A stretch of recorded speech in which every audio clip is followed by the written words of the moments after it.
माला पहनाते हैं और मैं चलकर माला पहनता हूँ। एक बार साहू जी के लिए जोरदार तालियां बजा दीजिए भैया, बहुत बहुत धन्यवाद। यहाँ सब प्रेम पंछी है, उड़ेंगे चहचहाएंगे, मिलेगा ना जहाँ इनको वहाँ ये रोज जाएंगे। संभालो तुम फसल अपनी, इन्हें क्यों दोष देते हो। ये शक्ति पुंज बैठे हैं जो ठाने कर दिखाएंगे, ये शक्ति पुंज बैठे हैं जो ठाने कर दिखाएंगे। अगले मुक्तक के साथ आपके दिल के और करीब जाना चाहता हूँ। चाचा आपकी मूछें बड़ी शानदार लग रही है।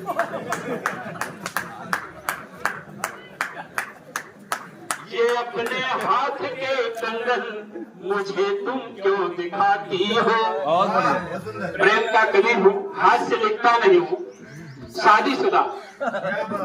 मेरी पत्नी कहती है मिस्टर जब तक जिंदा रहूंगी हंसने नहीं दूंगी। तो मैं प्रेम का कवि हूँ, कभी कभी वीर रस लिख लेता हूँ, लेकिन जब हमारे पाठक जी मौजूद होते हैं मंच में तो कहते हैं वीर रस मोए खातिर छोड़ दे, प्रेम पढ़े चुका।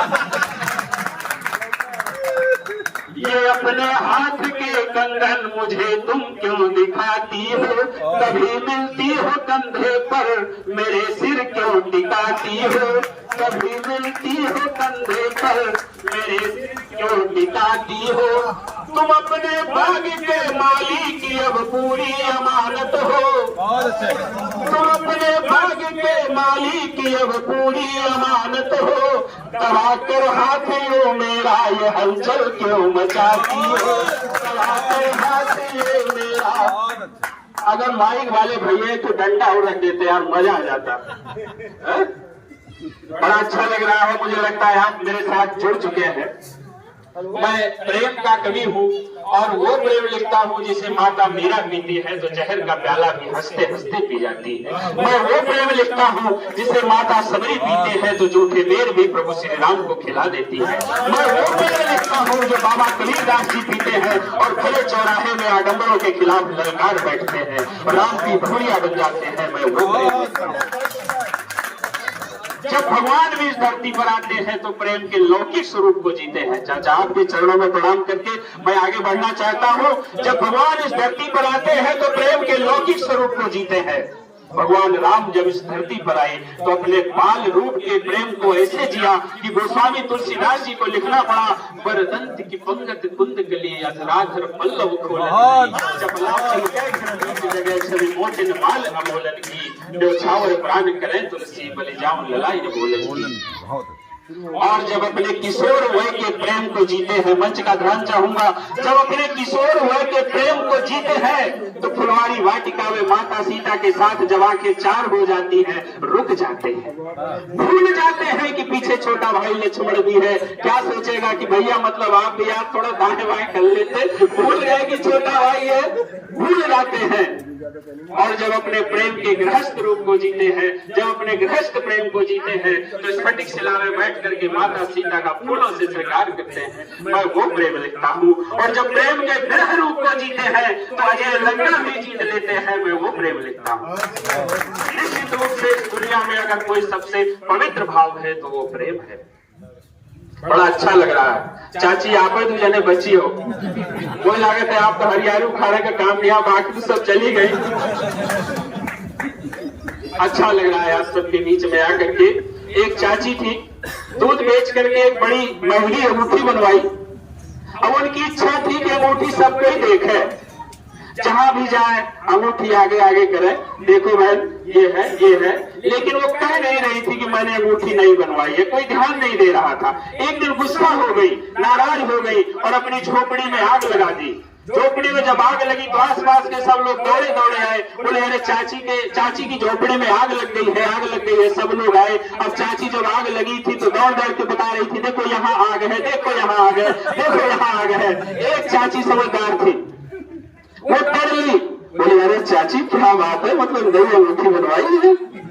अरे यही पहले कह देती तो मैं अपनी झोपड़ी में आग लगाई थी। आपको प्रणाम करता हूँ। मैं आपसे जुड़ने का पूरा प्रयास मेरे ख्याल से कर चुका हूं और आप मुझसे जुड़ भी चुके हैं। और जितनी देर मैं कविता पढ़ूं आप लोग कोई हिलेंगे नहीं। चाचा पक्का नहीं, चाची मह के चली जाएगी। आपकी बंदूक ऊपर ही रखिएगा।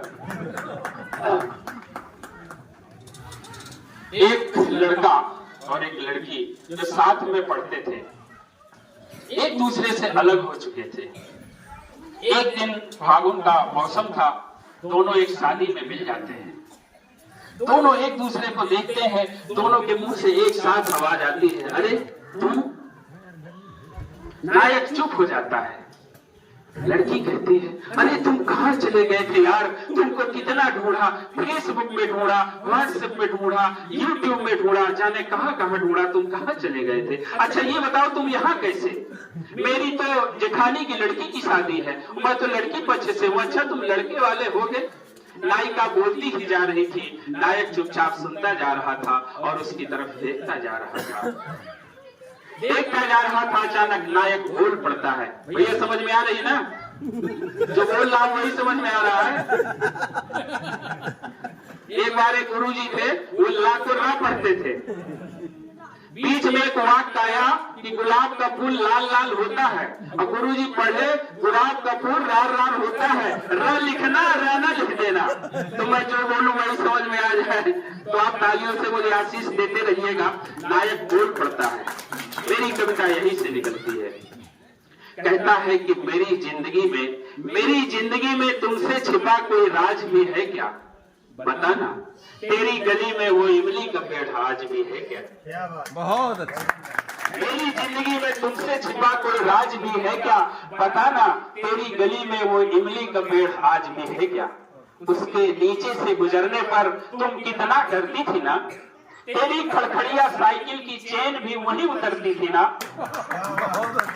उसके नीचे भूत रहता है, ये अफवाह आज भी है क्या?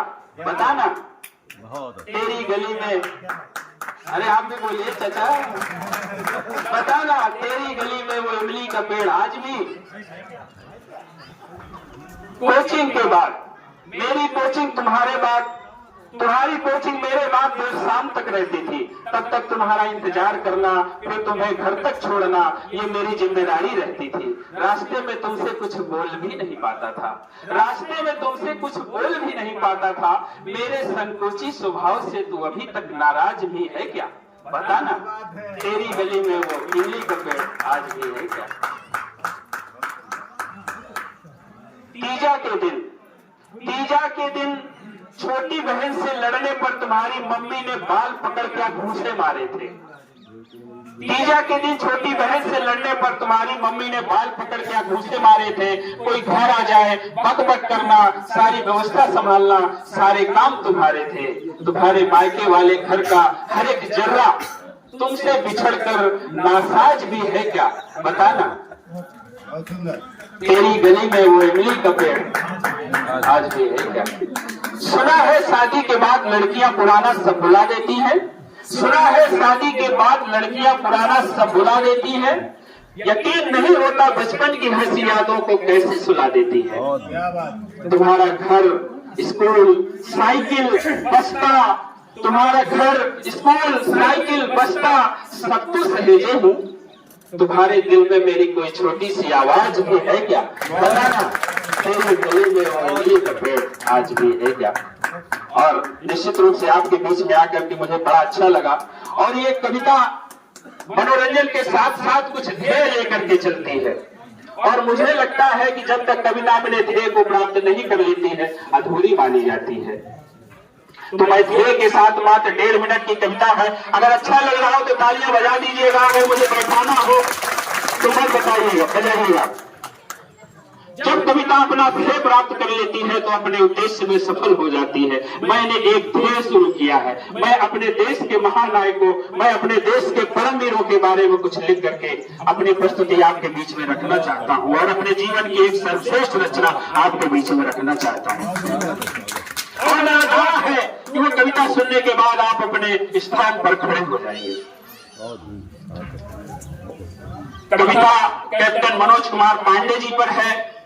इससे पहले कि मैं कविता शुरू करूं, मैं अपने नौजवान भाइयों से कुछ सवाल करना चाहता हूं। ध्यान से सुनिएगा। पक्का बताइए, सलमान खान की शादी हो गई कि नहीं हुई?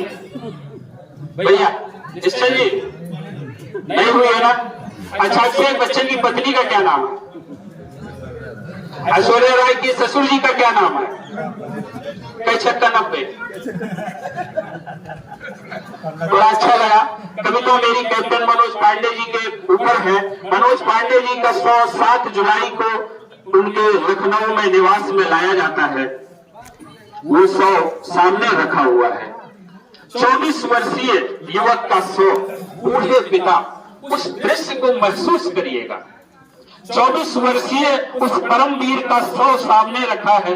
बूढ़े पिता, मात्र 1.5 घंटे का समय मिला है, एक एक करके निहार रहे हैं। उस बीच वो भाव समाधि में चले जाते हैं और दोनों के बीच में संवाद शुरू होता है। पिता पूछते हैं, मार्मिक कविता है, पिता पूछते हैं कि संग्राम विजय उपरांत पुत्र कैसा लग रहा बताओ ना। संग्राम विजय उपरांत पुत्र कैसा लग रहा बताओ ना। कैसे मारा गद्दारों को सब हाल मुझे भी सुनाओ ना। उठो दिखाओ घावों को जिनसे शोणित ने सर फूटा। वो कैसा था तेरा गर्जन सुन अरिदल का साहस टूटा। माँ सुनना चाहती है तुमसे, माँ सुनना चाहती है फिर से। आयो गुरखानी युद्ध घोष शत्रु दल कैसे ध्वंस किया। बन तांडवकारी आशुतोष। अली पंक्तियों में भावुक हो जाते हैं कि जब भेद चुकी गोली मस्तक, जब भेद चुकी गोली मस्तक, कैसे चौथा बनकर फूटा। नहीं छोड़ना सालों को ये शक्ति मंत्र कैसे फूटा। ये लाल मेरे क्यों उठे हो, अगर महसूस करिएगा, महसूस करिएगा तो कोई आइएगा। इसे लाल मेरे क्यों उठे हो, मुझको गले लगाओ ना। माथे कह दो मैं मरा नहीं, बहाओना। और पुत्र का जवाब आता है, सुरौली वाचियों, आपकी जवानी को करता हूँ। पुत्र का जवाब सुनने के बाद अगर आप अपने स्थान पर खड़े हो करके उस दैदीप्यमान छत्र को यह जता नहीं सके कि है हमारे परमवीर, हम आपके नक्शे कदम पर हमेशा चलने के लिए तैयार है, तो धिक्कार है आपकी जवानी को। पुत्र का जवाब आता है, की रज रखिए, यूं मोह विवश क्यों होते हैं। यह परंपरा वीरों की है, जो आत्मनियंत्रण होते हैं। मृत्यु के आने से पहले